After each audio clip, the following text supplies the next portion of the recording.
spectacle, n'exagérons pas. On en a beaucoup Sinon, parlé. je vais me sentir obligé de faire un numéro de claquette. Non. C'était quand même en filigrane de tout ce qui a été dit depuis tout à l'heure. Bien sûr, pourquoi ? Parce que nous sommes arrivés aujourd'hui à un haut degré de complexité des textes législatifs et réglementaires qui conduisent au départ à la retraite d'un salarié. Nous n'en avons pas le temps, je ne vous refais pas la procédure, et puis vous la connaissez.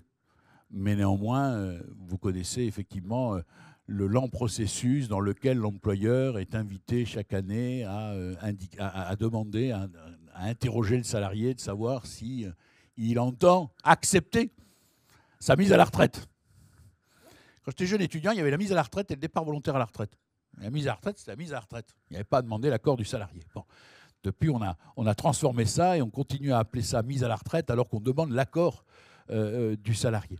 Et de ce point de vue-là, bien évidemment, il y a une complexité à la fois procédurale et qui est doublée d'une complexité, on va dire, purement technique, que vous connaissez tous, qui est que, bien sûr, on interroge le salarié de savoir où il en est.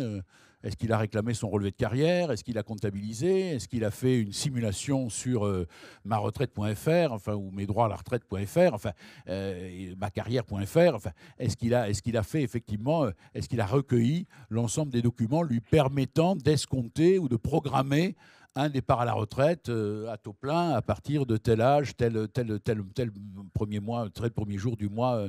Voilà. Et de ce point de vue-là, bien sûr, il y a un relationnel qui fait intervenir dans la danse les organismes de sécurité sociale, qui fait intervenir la CARSAT. Et même, c'est plus que la CARSAT, puisque sur la gestion des relevés de carrière, ce n'est pas la CARSAT. La CARSAT n'est que la caisse de résonance de la CNAV, avec quelque chose qui est centralisé aujourd'hui, et qui est même centralisé au-delà même du simple régime général, puisque la CNAV est devenue, quelque part, l'organisme centralisateur de la totalité de nos carrières à tous. Le jour où vous déclarez vos enfants, alors même que vous ne relevez pas de l'assurance maladie du régime général, c'est bien par la CNAV qu'il faudra passer pour déclarer vos enfants, pour qu'ensuite ils soient répercutés dans les régimes de retraite dont vous relevez. Donc on a là un relationnel qui est un relationnel avec l'administration, puisque la sécurité sociale est une administration, avec l'administration, et qui vient bien évidemment compliquer encore, bien sûr, la gestion de ce type de dossier. Et là, on ne peut qu'appeler, je sais, c'est le serpent de mer, c'est la simplification administrative du bulletin de paie, mais pas que. Et donc, bien évidemment, des modalités de départ à la retraite. Et donc, il faudrait parvenir, et c'est ce que nous avons tenté de faire par une proposition de rédaction d'une partie du Code de la Sécurité sociale, d'un article du Code de la Sécurité sociale, de façon à tenter de rendre plus simples les modalités de départ à la retraite. Mais il vient se mêler une difficulté supplémentaire. La difficulté supplémentaire, c'est l'interprétation qu'a la deuxième chambre civile de la Cour de cassation des dispositifs. Pourquoi ? Parce qu'à partir de 70 ans, les 70 ans du salarié, 70e anniversaire du salarié, là, l'employeur n'a plus de questions à se poser, puisqu'il peut effectivement mettre à la retraite d'autorité le salarié. Mais il s'est posé la question de savoir si, éventuellement, il ne pourrait pas le faire avant. C'est-à-dire, est-ce qu'il ne pourrait pas le faire avec un salarié qui aurait atteint, sans avoir atteint 70 ans, l'âge requis pour avoir droit à sa retraite à taux plein au regard de la constitution de sa carrière, du nombre de trimestres cotisés, et qui donne à ce moment-là à l'intéressé l'accès au taux plein. L'accès au taux plein. Sauf que c'est déconnecté, parce que l'accès au taux plein, c'est 67 ans. Ce n'est pas 70 ans.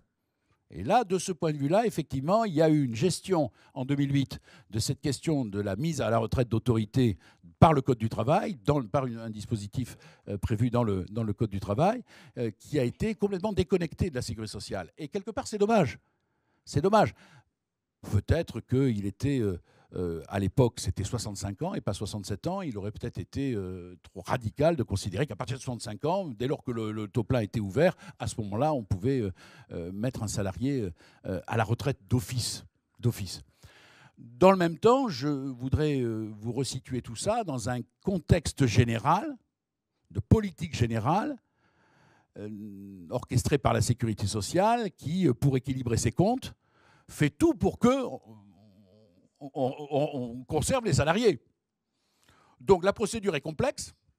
Elle appelle à des interprétations de la part de la deuxième chambre civile de la Cour de cassation, dont elle nous a encore fait très récemment une illustration, par un arrêt du 27 novembre 2024, qui est la réitération d'un arrêt qui était intervenu de la part de la Chambre sociale du 17 avril 2019, et qui est le cas particulier d'un salarié qui est recruté à un moment donné. Est-ce que je peux me prévaloir des 70 ans à son encontre ? Réponse oui, tant qu'il a été recruté avant 70 ans, lorsque les 70 ans interviennent, c'est OK. Au-delà de 70 ans, si je l'ai recruté au-delà de 70 ans, alors là, bien évidemment, les 70 ans deviennent sans objet et le code du travail n'a pas vocation à s'appliquer. Donc on voit bien que c'est un ensemble, un construit à la fois légal, réglementaire et jurisprudentiel qui vise bien évidemment à essayer de placer des freins à la mise à la retraite de la part de l'employeur pour indirectement faire en sorte que l'entreprise soit gênée dans ses mises à la retraite et donc conserve les salariés ou s'en dépatouille comme elles peuvent. Et donc, bien évidemment, c'est dans un contexte général que s'inscrit l'ensemble de cette question. Alors, nécessité de simplification, oui. C'est une évidence pour ceux qui, dans les entreprises, sont amenés à gérer les mises à la retraite, les départs à la retraite, pour ceux qui, depuis les cabinets d'avocats, sont amenés à les conseiller, à les accompagner, bien évidemment, eux aussi, l'appel de leurs vœux, mais dans un contexte de réforme générale, de réforme des retraites, qui va tout à l'inverse. Tout à l'inverse.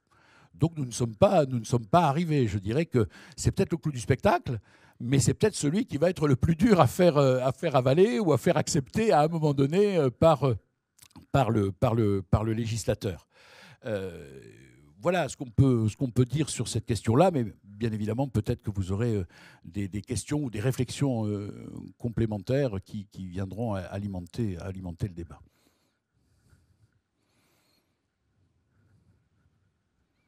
Peut-être simplement, est-ce que vous rencontrez souvent des cas de mise à la retraite de salariés après 70 ans? Parce que pour ce que j'en vois, alors je suis un peu comme le disait Philippe, on voit que le pathologique, oui. Mais généralement, ça peut être un outil pour le salarié de se dire, bon, je prends de l'âge, je vais essayer de négocier un départ qui va prendre la forme d'un licenciement, avec une indemnité qui sera plus importante, avec un autre traitement que l'indemnité de mise à la retraite. Donc, mais on est ravis d'entendre la salle sur ce sujet. Pour ce que je vois, on a plutôt un outil au service du salarié pour négocier une sortie à un âge tardif. Des mises à la retraite après 70 ans, j'en ai pas vu tant que ça. Et alors, pas de chance, j'ai un client qui a recruté un salarié qui avait déjà 70 ans et qui l'a mis à la retraite. Et là, malheureusement, la Cour de cassation ne fait pas de cadeau. Oui.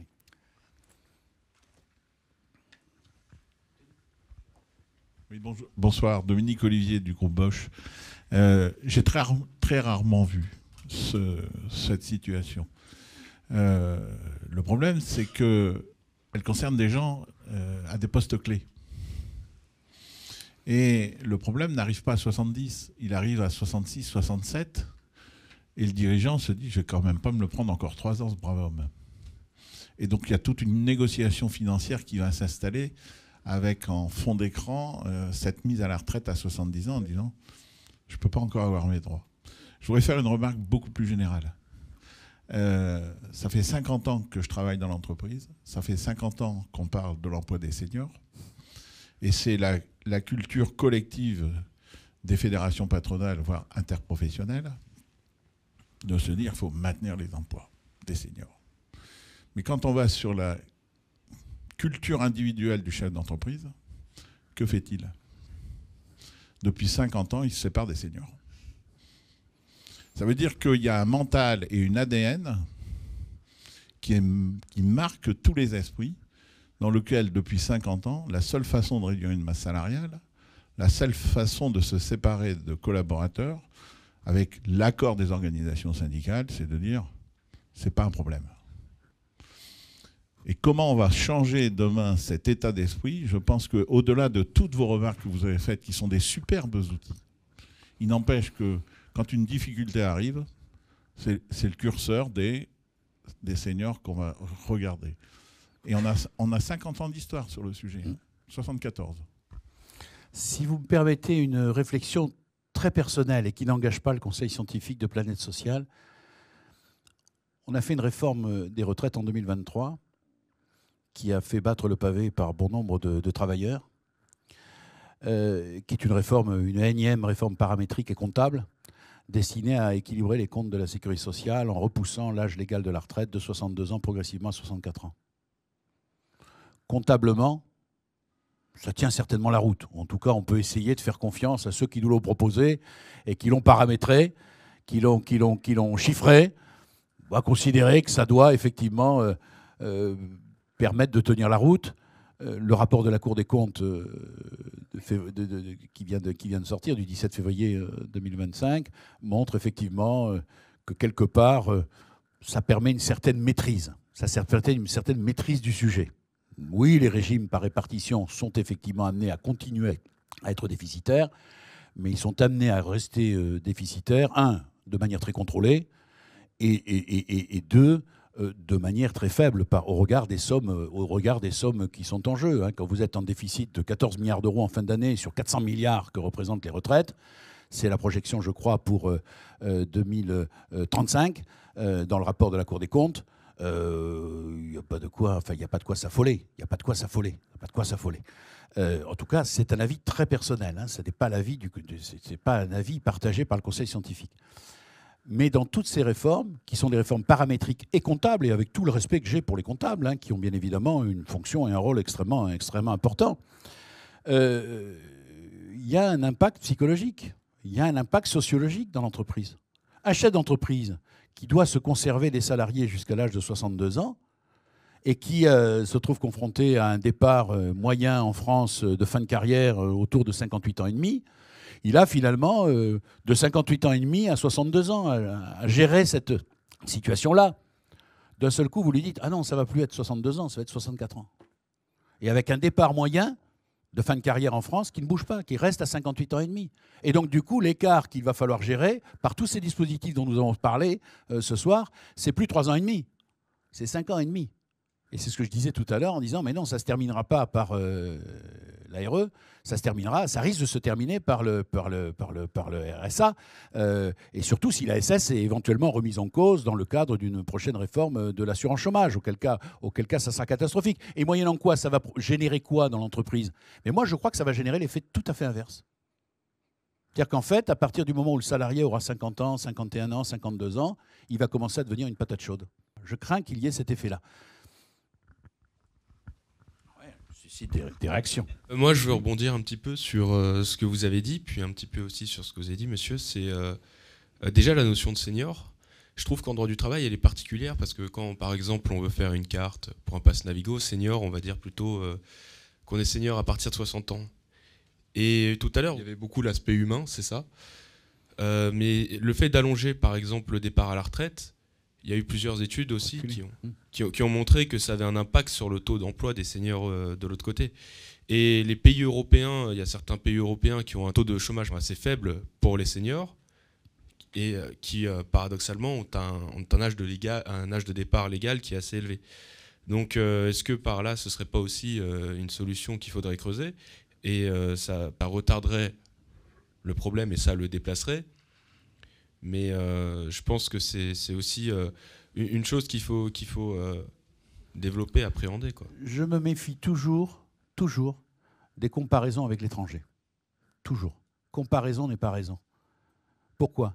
Parce que si vous comparez un âge légal de la retraite, l'âge légal de la retraite en France, c'est 67 ans.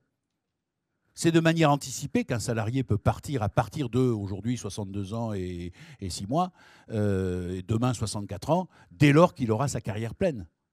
L'âge légal de la retraite, finalement, c'est 67 ans. Et de ce point de vue-là, nous sommes déjà alignés sur nos voisins européens. Et lorsque ces voisins européens mettent en avant l'âge légal de la retraite, leur âge légal de la retraite, sachez qu'il y a des tas d'exceptions. Exactement comme nous avons des exceptions à l'âge légal de 64 ans. Nous avons des exceptions pour permettre des départs anticipés dès l'âge de 60 ans. Donc déjà, comparer l'âge légal de la retraite est déjà extrêmement difficile. Mais si, en plus, on souhaite comparer le taux d'emploi de la tranche senior, alors il faut aussi comparer le système d'assurance chômage qui leur est offert dans l'hypothèse où ils seraient en dehors de l'entreprise. Et là, bien évidemment, nous sommes les champions du monde de la protection sociale, à la fois sur le plan des retraites, mais à la fois aussi sur le plan d'assurance chômage. Et donc, bien évidemment, c'est cet ensemble-là qu'il faut comparer. Vous savez, en Allemagne, lorsque vous êtes au chômage, au bout d'un an, à un moment donné, vous avez un conseiller qui trouve que vous ne remuez pas trop et il vous coupe le robinet.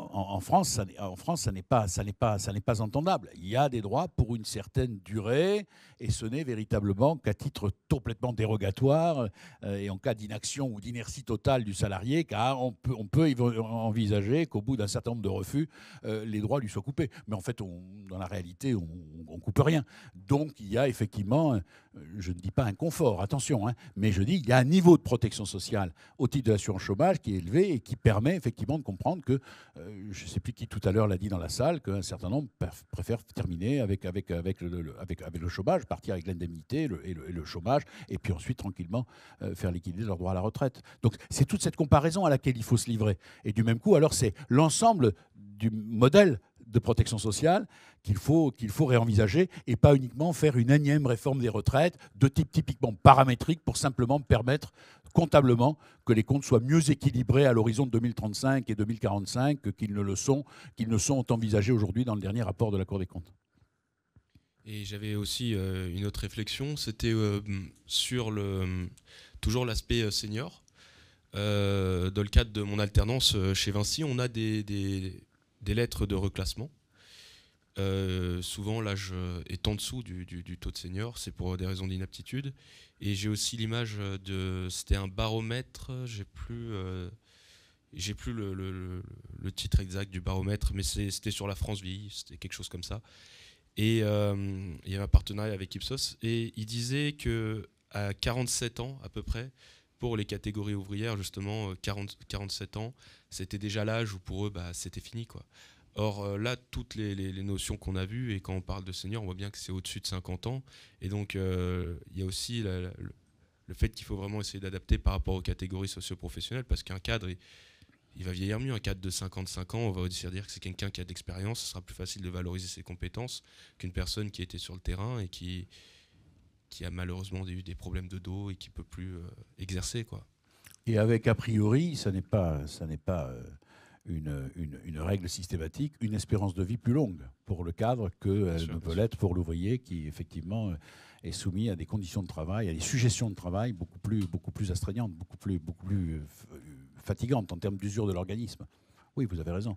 Mais ça, c'est de manière plus globale, du coup, la gestion des carrières, la gestion plus globale de l'ensemble de l'effectif de l'entreprise, et pas typiquement des seniors. Vous avez souligné la différence qu'il peut y avoir entre la dynamique de pensée des représentants du monde du travail et la réalité du monde du travail où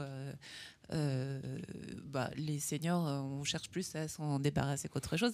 Qu'est-ce que vous en pensez ? J'ai l'impression que c'est pas vraiment intégré en fait dans la dynamique de gestion des seniors, enfin en fait des carrières. Voilà.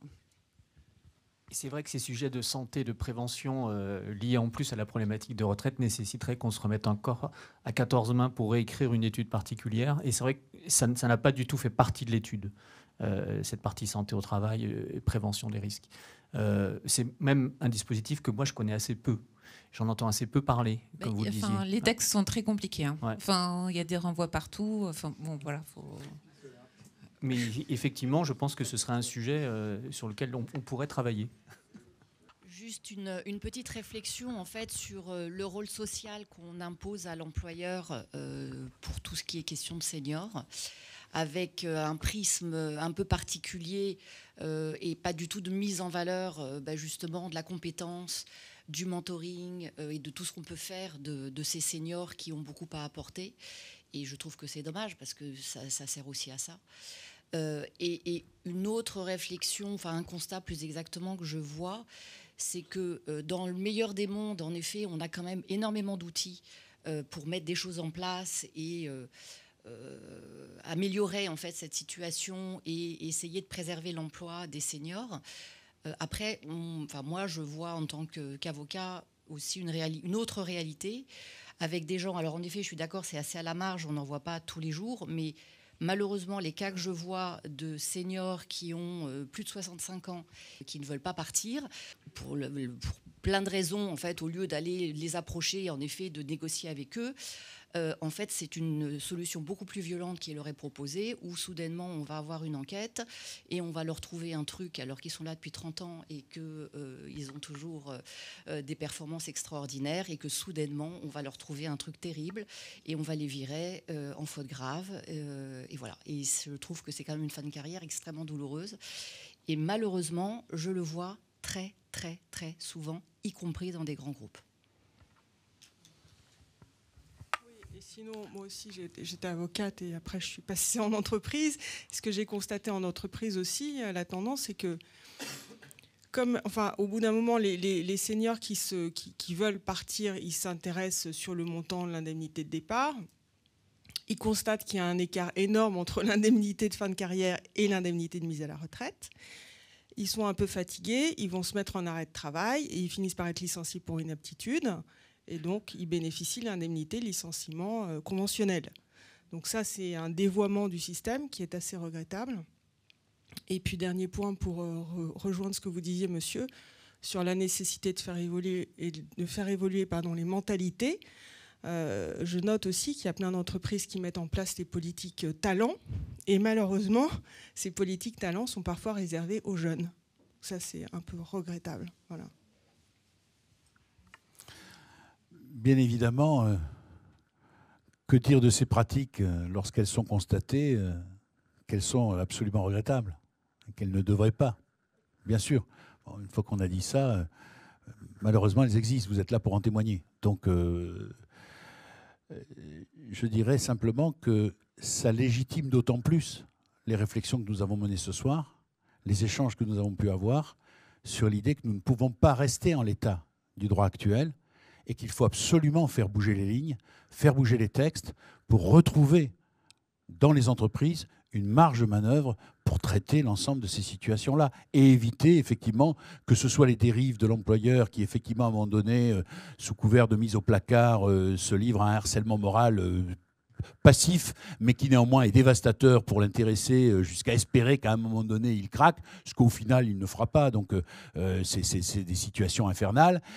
Ou aller lui chercher la petite bête, et quitte à inventer quelques petites choses pour pouvoir au moins se prévaloir d'un licenciement pour faute grave, et quitte après, derrière, à ce que celui-ci soit éventuellement requalifié en faute simple. C'est en tout cas peut-être le pari que fait à ce moment-là l'employeur. C'est pas glorieux. C'est pas glorieux, mais l'employeur, il fait avec ce qu'il a, avec les textes qu'il a, et il essaie à sa manière, à son niveau à lui, et en fonction peut-être du conseil qu'il a, ou pas de conseil. Dans ces situations-là, peut-être pas de conseil, en tout cas pas de conseil éclairé, de gérer ça. Ou l'attitude du salarié qui, à l'inverse, essaie de tirer la couverture de son côté, et fait ses petits calculs, et se dit « Oh non, mais moi j'ai une combine ». J'allais dire, ça c'est le salarié bien informé.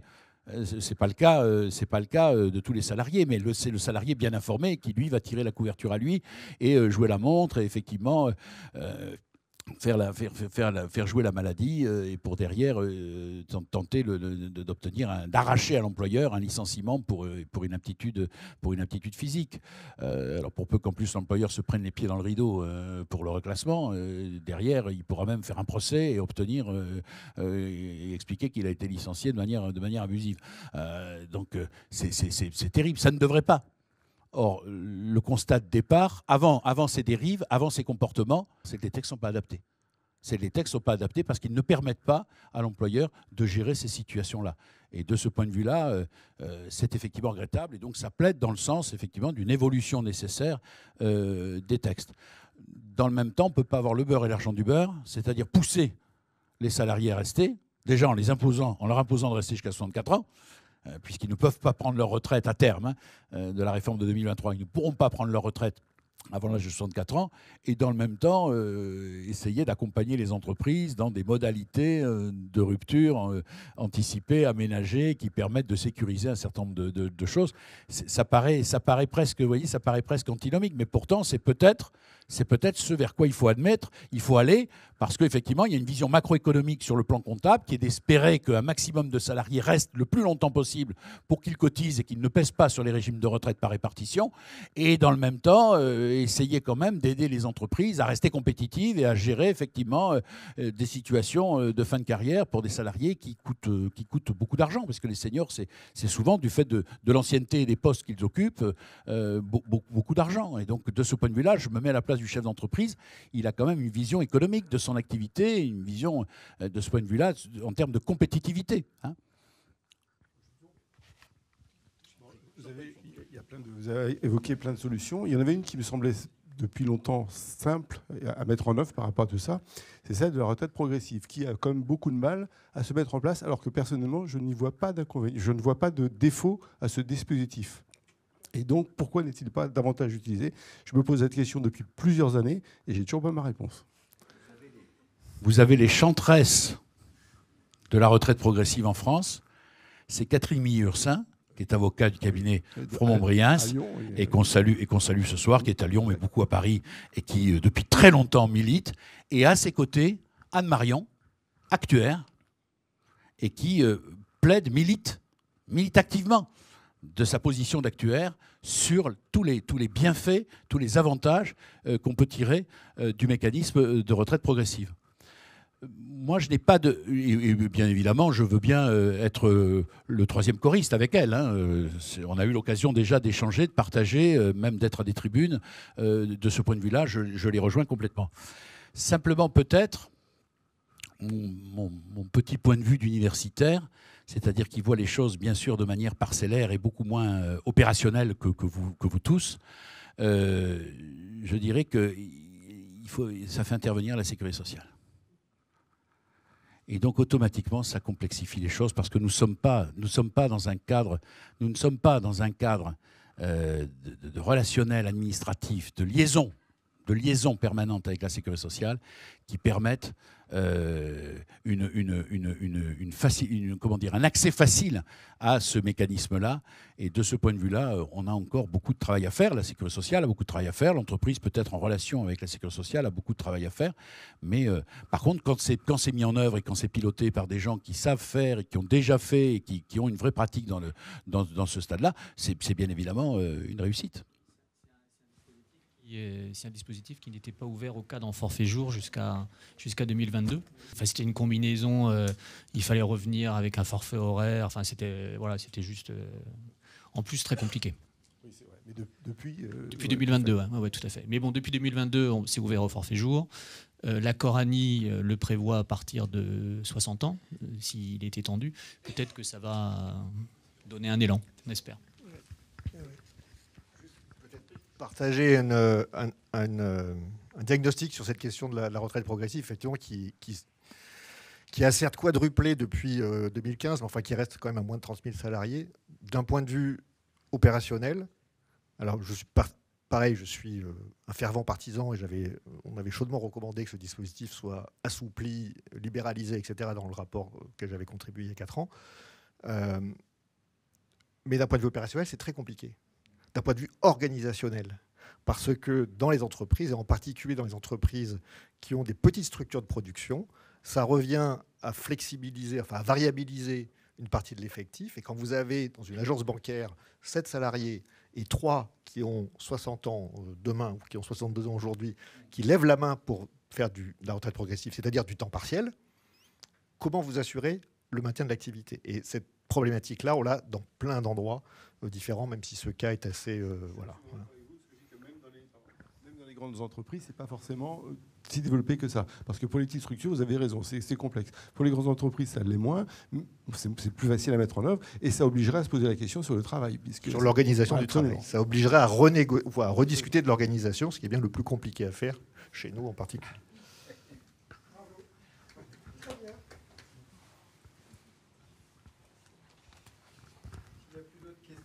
Remercier Philippe Coursier. ainsi que l'ensemble des intervenants.